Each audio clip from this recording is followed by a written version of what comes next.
Hi friends, ಪ್ರಭಾಪರ ರೆಸಿಪಿಗೆ ಸ್ವಾಗತ. ಇವತ್ತಿನ recipe Kabul chana masala. ಇನ್ಸ್ಟಂಟಾಗಿ ತೆಂಗಿನಕಾಯಿ ರುಬ್ಬದೆ ಹೇಗೆ ಕಾಬೂಲ್ ಚನಾ ಮಸಾಲ ಮಾಡೋದು ನೋಡೋಣ. ಕೆಲವೊಂದು ಸಲ ತೆಂಗಿನಕಾಯಿ ಇಲ್ಲದೇ ಮಸಾಲ ಆಗಿರೋಂಥ ಸಾಂಬಾರು ತಿನ್ನಬೇಕು ಅಥವಾ ಕರ್ರಿ ತಿನ್ನಬೇಕು ಅಥವಾ ಗ್ರೇವಿ ತಿನ್ನಬೇಕು ಅಂತ ಅನಿಸುತ್ತೆ. ಆಗೆಲ್ಲ ಹೇಗೆ ಮಾಡೋದು ಅಂತ ನೋಡೋಣ ಬನ್ನಿ. ಈ ರೆಸಿಪಿ ದೋಸೆ, ಅನ್ನ, ಚಪಾತಿ, ಇಡ್ಲಿ ಎಲ್ಲದಕ್ಕೂ ಚೆನ್ನಾಗಿರುತ್ತೆ. ವಿಡಿಯೋ ಶುರು ಮಾಡೋಕ್ಕೂ ಮುಂಚೆ ಯಾರೆಲ್ಲ ನನ್ನ ಚಾನಲ್ನ ಸಬ್ಸ್ಕ್ರೈಬ್ ಮಾಡದೆ ನೋಡ್ತಾ ಇದ್ದೀರಾ, ದಯವಿಟ್ಟು ಸಬ್ಸ್ಕ್ರೈಬ್ ಮಾಡ್ಕೊಳ್ಳಿ ಅಂತ ಕೇಳ್ಕೊಳ್ತಾ ಇದ್ದೀನಿ. ಬನ್ನಿ ವಿಡಿಯೋ ಶುರು ಮಾಡೋಣ.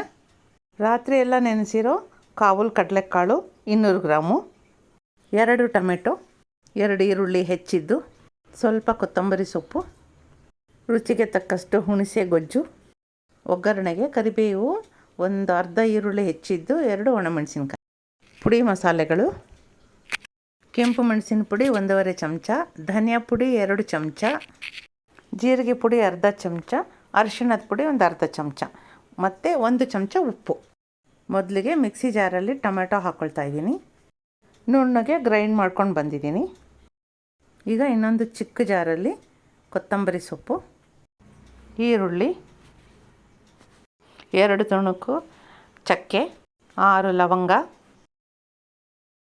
1 ಏಲಕ್ಕಿ, 1 ಚಮಚ ಸೋಂಪು.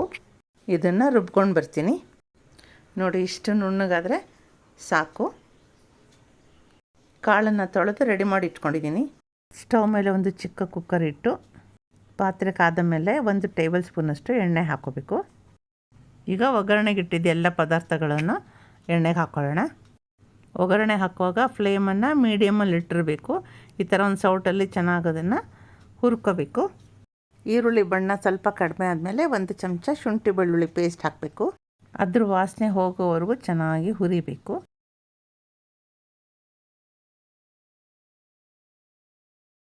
ಈಗ ಈರುಳ್ಳಿ ಕೊತ್ತಂಬರಿ ಸೊಪ್ಪು ರುಬ್ಬಿಟ್ಟಿದ್ವಲ್ಲ ಅದನ್ನು ಹಾಕ್ಕೋಬೇಕು. ಈರುಳ್ಳಿ ಹಸಿ ವಾಸನೆ ಎಲ್ಲ ಹೋಗೋವರೆಗೂ ಚೆನ್ನಾಗಿ ಹುರಿಬೇಕು. ಈಗ ಒಣ ಪುಡಿ ಇಟ್ಕೊಂಡಿದ್ವಲ್ಲ, ಒಣ ಪುಡಿ ಮಸಾಲೆಗಳು ಅದನ್ನೆಲ್ಲ ಹಾಕ್ಕೋಬೇಕು.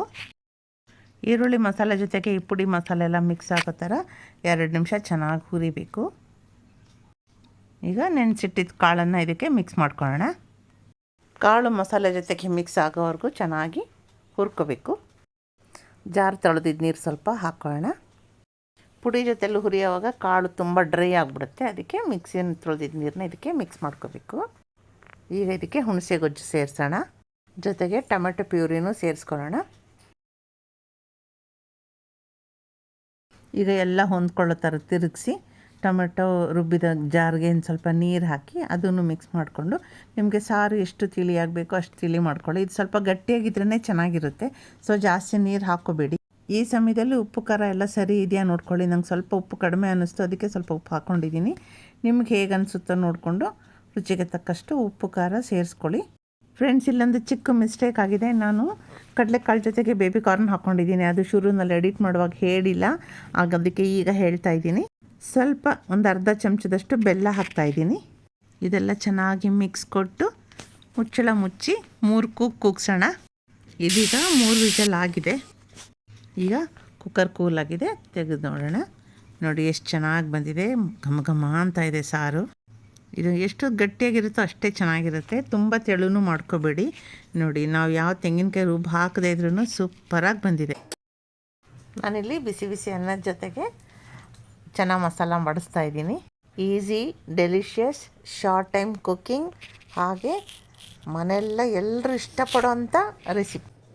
ಫ್ರೆಂಡ್ಸ್, ನಿಮಗೂ ಈ ರೆಸಿಪಿ ಇಷ್ಟ ಆಗಿದೆ ಅಂದ್ಕೊಳ್ತೀನಿ. ನೀವು ಮನೇಲಿ ಟ್ರೈ ಮಾಡಿ, ಹಾಗೆ ಹೇಗೆ ಬಂತು ಅಂತ ಹೇಳೋದನ್ನು ಮರಿಬೇಡಿ.